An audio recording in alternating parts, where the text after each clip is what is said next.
नमस्कार, मैं डॉक्टर स्मिता वर्गीय, सहायक प्राध्यापक वाणिज्य, बद्री प्रसाद लोधी स्नातकोत्तर महाविद्यालय आरंग। आज के इस प्रेजेंटेशन में हम प्रबंध के सिद्धांत इस विषय के अंतर्गत संगठन इस टॉपिक पर चर्चा करेंगे, जिसके अंतर्गत हम देखेंगे संगठन की अवधारणा, प्रकृति, प्रक्रिया एवं महत्व। संगठन क्या है? संगठन शब्द की उत्पत्ति अंग्रेजी भाषा के ऑर्गेनिज्म शब्द से हुई है। अंग्रेजी में हम संगठन को कहते हैं ऑर्गेनाइजेशन, जो अंग्रेजी भाषा के ऑर्गेनिज्म शब्द से बना है, जिसका अर्थ है शरीर के विभिन्न अंगों के आपस में मिलकर जुलकर कार्य करना। शरीर के प्रत्येक अंग जैसे कि आँख, नाक, कान, हाथ, पैर आपस में मिलकर काम करते हैं और ये सभी एक नेतृत्व, मस्तिष्क के नेतृत्व के अंतर्गत कार्य करते हैं। वैसे ही जिस तरह से एक संगठन में मैनेजर के नेतृत्व के अंतर्गत सभी विभाग अलग अलग तरीके से कार्य करते हैं, इसीलिए संगठन के शब्द को ऑर्गेनिज्म शब्द से उत्पन्न हुआ माना जाता है। साथ में कार्य करने वाले विभिन्न विभागों के आपस में मिलकर कार्य करने एवं समन्वय स्थापित करने की कला को ही वाणिज्य की भाषा में संगठन कहते हैं। जितने भी विभाग आपस में मिलजुल कर काम करते हैं और समन्वय से कार्य करते हैं, उसे हम संगठन कहते हैं। संस्था के विभिन्न विभाग जैसे क्रय विभाग, उत्पादन विभाग, विक्रय विभाग, लेखा विभाग आपस में मिलकर संस्था की प्रगति एवं लाभ के लिए संगठन के रूप में कार्य करते हैं। संगठन की परिभाषा, संगठन की वैसे तो बहुत से विद्वानों ने कई परिभाषाएं दी हैं, लेकिन संगठन की मुख्य कुछ परिभाषाओं को हम यहाँ पर देखते हैं, जिसमें पहली परिभाषा है मैकफार्लैंड की परिभाषा। मैकफार्लैंड के अनुसार लक्ष्य प्राप्ति की और प्रयासरत एक निश्चित व्यक्ति समूह ही संगठन कहलाता है। मतलब व्यक्तियों का ऐसा समूह जो किसी संस्था के द्वारा पूर्व निर्धारित लक्ष्यों को प्राप्त करने की ओर उद्यत है, प्राप्त करना चाहता है, ऐसे ही समूह को हम संगठन कहते हैं। निरुद्देश्य या लक्ष्य जहाँ पे नहीं होगा, वहाँ पर लोगों का समूह भीड़ कहलाएगा, संगठन नहीं। हैने के अनुसार सामान्य उद्देश्य की प्राप्ति के बनाया गया प्रत्येक मानव समूह संगठन कहलाता है। ऐसा हर मानव समूह जो उद्देश्य की प्राप्ति के लिए बनाया गया है, संगठन कहलाएगा। तीसरी परिभाषा इसकी और मुख्य परिभाषा मुने एवं रेले के अनुसार संगठन सामान्य हितों की पूर्ति के लिए बनाया गया मनुष्यों का एक समुदाय है। यह परिभाषा भी हमें यह बताती है कि संगठन मनुष्यों के हितों की पूर्ति के लिए बनाया गया एक समुदाय है। इन तीनों परिभाषाओं से एक बात जो निकल करके आती है वो यह है कि यदि बहुत से व्यक्ति एक साथ खड़े हैं या बैठे हैं या एक जगह पर इकट्ठा हैं, लेकिन उनका आपस में कोई उद्देश्य नहीं है या उनके सामने में कोई लक्ष्य नहीं है, तो हम उसे संगठन नहीं कह सकते। संगठन तभी कहा जा सकता है जबकि वह एक निश्चित लक्ष्य की प्राप्ति के लिए एक साथ मिलजुल कर कार्य करते हैं। संगठन की अवधारणा, संगठन की प्रमुख अवधारणाएं इस प्रकार हैं। पहली अवधारणा है समूह अवधारणा। संगठन मूलतः व्यक्तियों का समूह है। मूलतः यह माना जाता है कि संगठन कई व्यक्तियों का समूह है जो आपस में मिलकर के कार्य करते हैं। प्रक्रिया अवधारणा, संगठन संस्था के सदस्यों के मध्य संबंध स्थापित करने की एक प्रक्रिया है। एक संस्था में अलग अलग सदस्य काम करते हैं, लेकिन उनके मध्य क्या संबंध होगा उसे हम संगठन की प्रक्रिया कहते हैं। जैसे किसी एक संगठन में मैनेजर से लेकर नीचे निम्न स्तर के प्रबंधक तक, फोरमैन तक अलग अलग स्तर पर कर्मचारी काम करते हैं। इसके अलावा श्रमिक काम करते हैं। इसके अलावा और भी संगठन के बहुत सारे हिस्से होते हैं जो मिलजुल कर काम करते हैं। तो इनके मध्य आपस में किस तरह का संबंध होगा, इसे परिभाषित करने की जो प्रक्रिया है उसे हम संगठन कहते हैं। उद्देश्य अवधारणा, संगठन की स्थापना संस्था के उद्देश्यों को प्राप्त करने के लिए की गई है। संगठन की स्थापना मुख्य रूप से इसीलिए की जाती है ताकि संस्था के उद्देश्यों को प्राप्त किया जा सके जो कि पहले से निर्धारित किए गए हैं। कार्यात्मक अवधारणा, संगठन प्रबंधन का प्राथमिक कार्य है जिसकी सहायता से अपने लक्ष्यों को प्राप्त कर सकता है। संगठन मुख्य रूप से संस्था का प्राथमिक कार्य है। संस्था के प्राथमिक कार्यों के अंतर्गत आने वाले जो कार्य हैं, जिसके अंतर्गत है नियोजन, संगठन, नियंत्रण, निर्देशन, ये संगठन के प्राथमिक कार्य हैं। और इन प्राथमिक कार्यों में एक मुख्य कार्य होता है संगठन का बनाना। तंत्र अवधारणा। संगठन एक ऐसा तंत्र है जिसके द्वारा प्रबंध उपक्रम की सभी क्रियाओं को निर्देशित करता है। संगठन उपक्रम की सभी क्रियाओं को निर्देशित करने की एक प्रणाली या एक तंत्र के रूप में विकसित होता है और वह संस्था के सभी लोगों को यह बताता है कि उनको किस तरह से कार्य करना है और यह संगठन जो है वह तंत्र के रूप में कार्य करता है। जैसे कि कंप्यूटर एक तांत्रिक प्रणाली है जिसके अंतर्गत हम कंप्यूटर के अलग अलग अवयव अलग अलग तरह से कार्य करते हैं।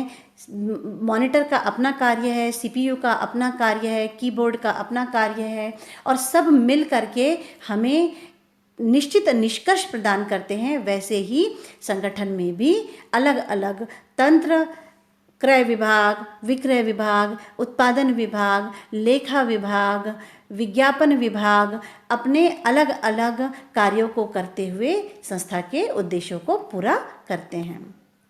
संगठन की प्रकृति।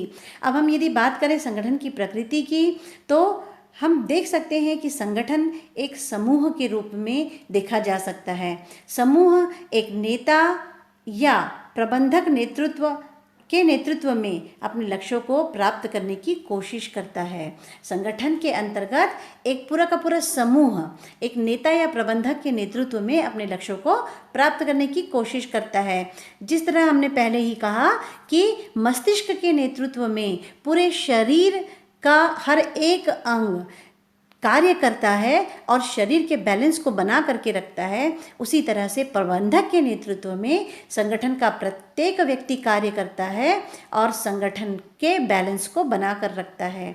एक तंत्र।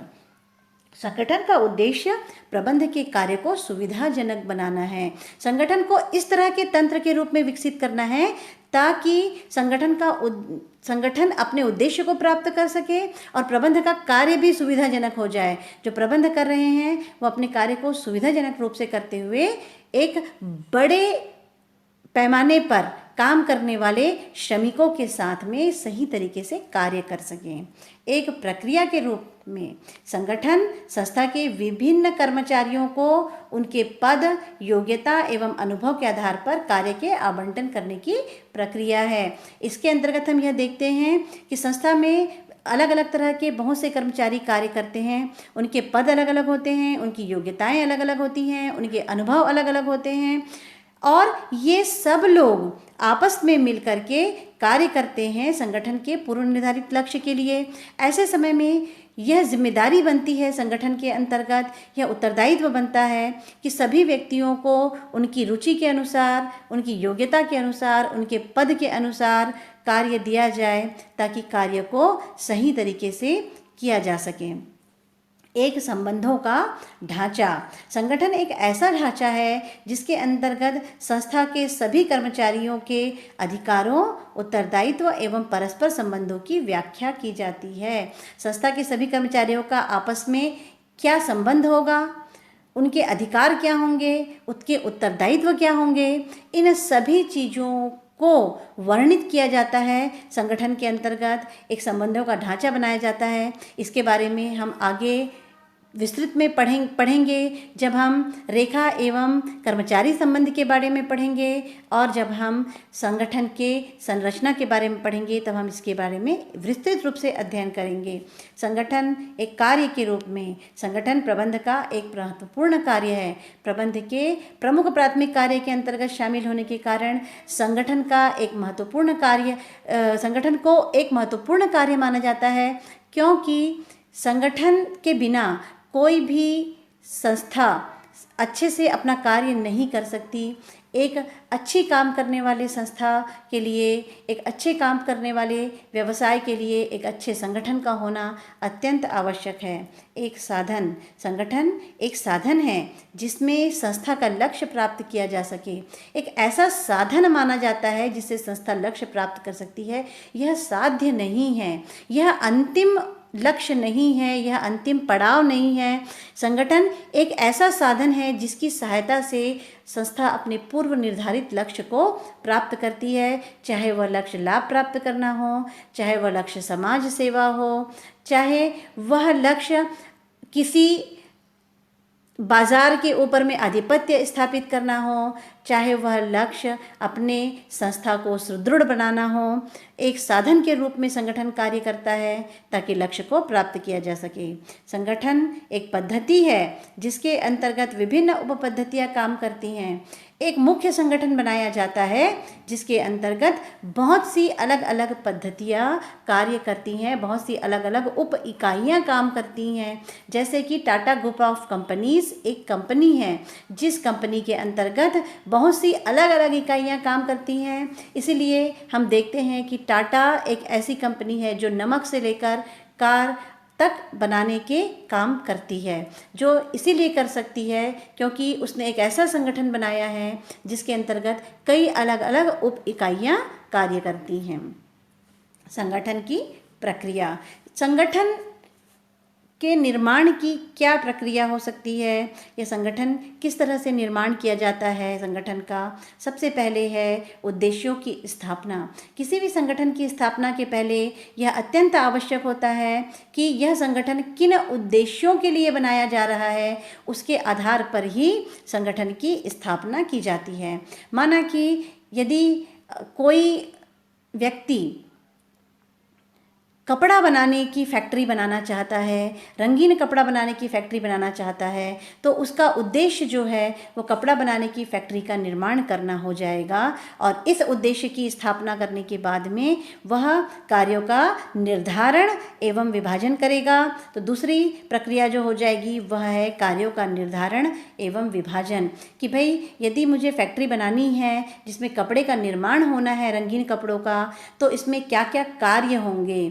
क्या वह कपास खरीद कर उससे सूत बनाकर कपड़ा बनाना चाहता है, तो ऐसे समय में वह अपने कार्यों को विभाजित कर देगा, जिसके अंतर्गत कपास का क्रय पहली प्रक्रिया हो जाएगी, कपास से सूत का बनाना दूसरी प्रक्रिया हो जाएगी, और फिर सूत से कपड़े का बनाना और तीसरी प्रक्रिया, और फिर कपड़े को रंगना चौथी प्रक्रिया के अंतर्गत आ जाएगा।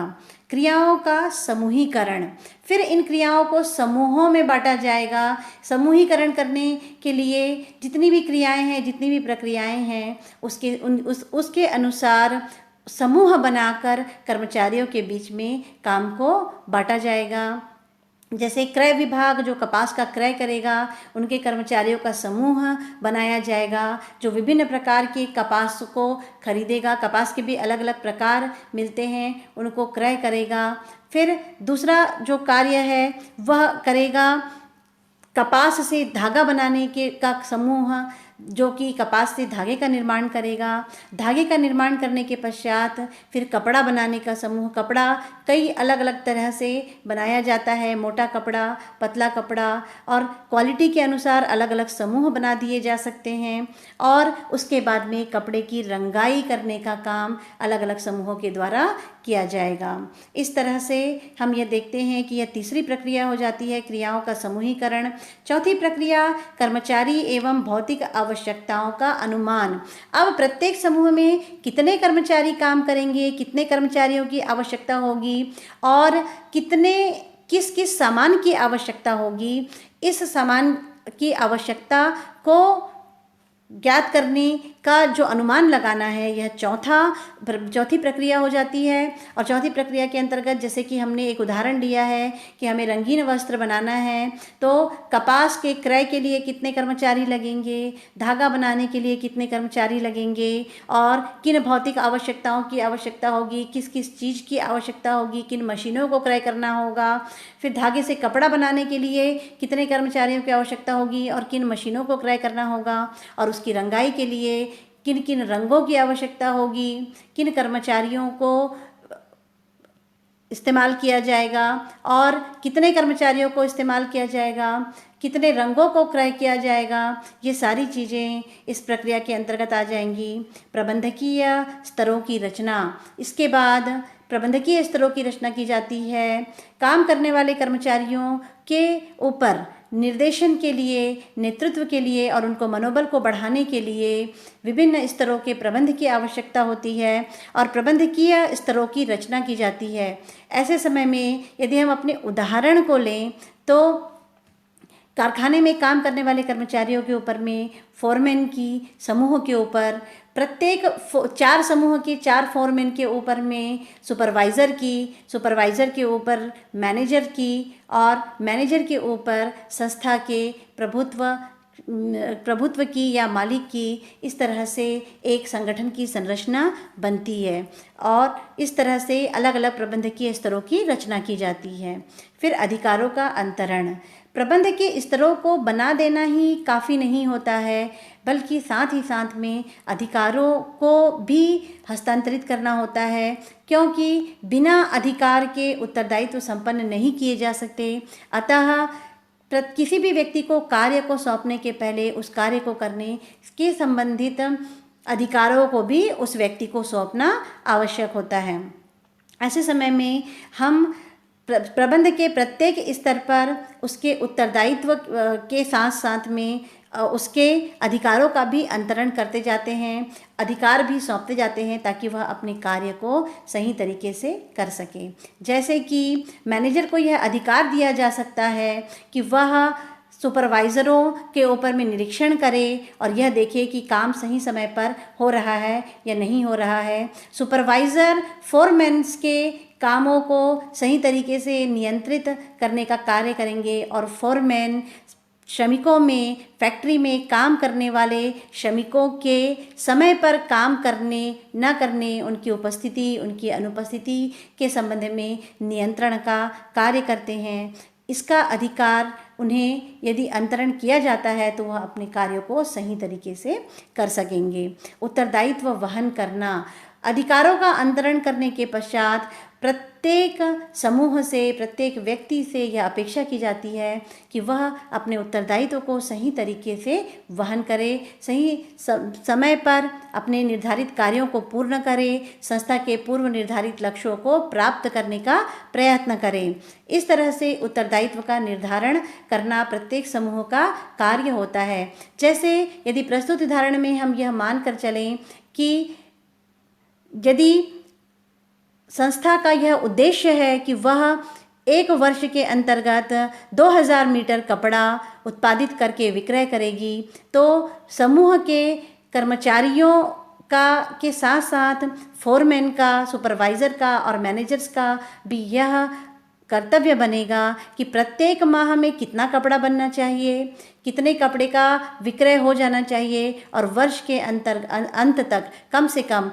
2000 कपड़े का निर्माण हो जाना चाहिए, 2000 मीटर कपड़े का निर्माण हो जाना चाहिए। यह देखना, इस उत्तरदायित्व को वहन करना, इस उत्तरदायित्व को स्वीकार करना, यह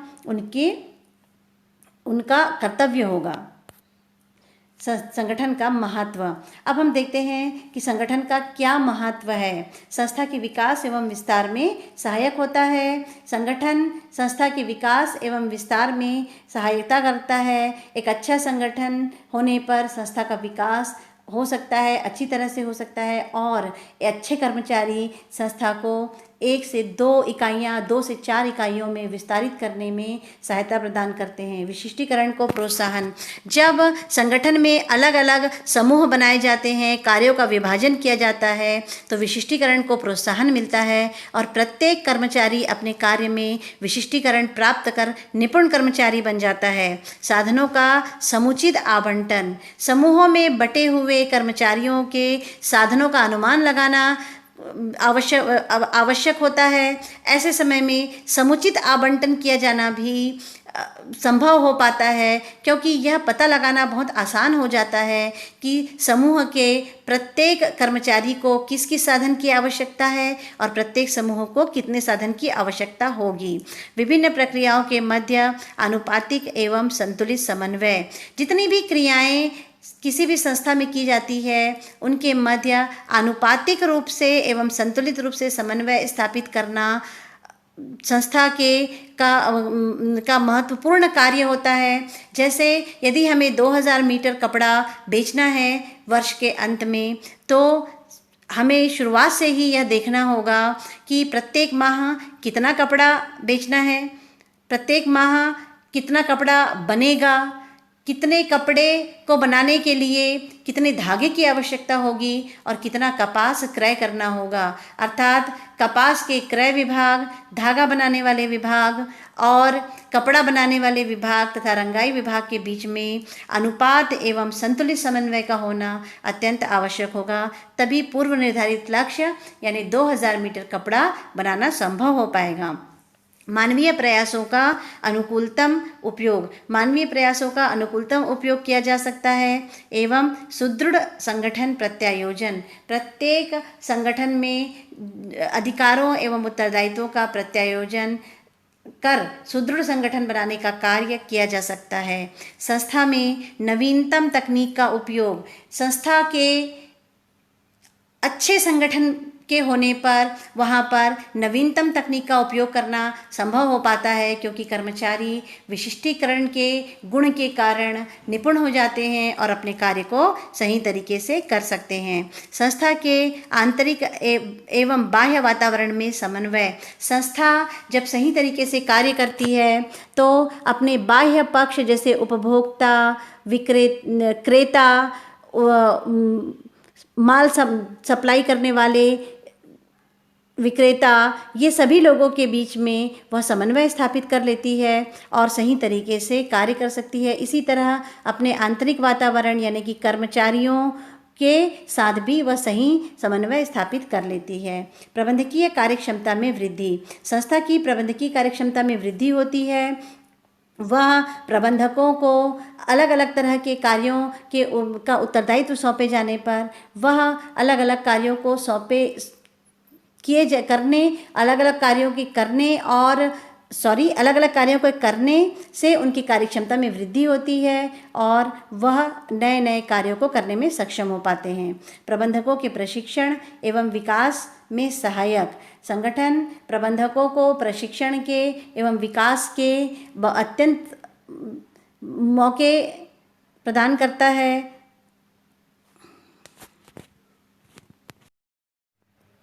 नए नए कार्य के अवसर प्राप्त होने पर प्रबंधकीय कार्यक्षमता में वृद्धि होती है। संगठन के द्वारा प्रबंधकों के प्रशिक्षण की व्यवस्था की जाती है जो उनके विकास में सहायता करती है, जिससे भ्रष्टाचार पर भी रोक लगता है और कर्मचारियों के मनोबल में वृद्धि होती है।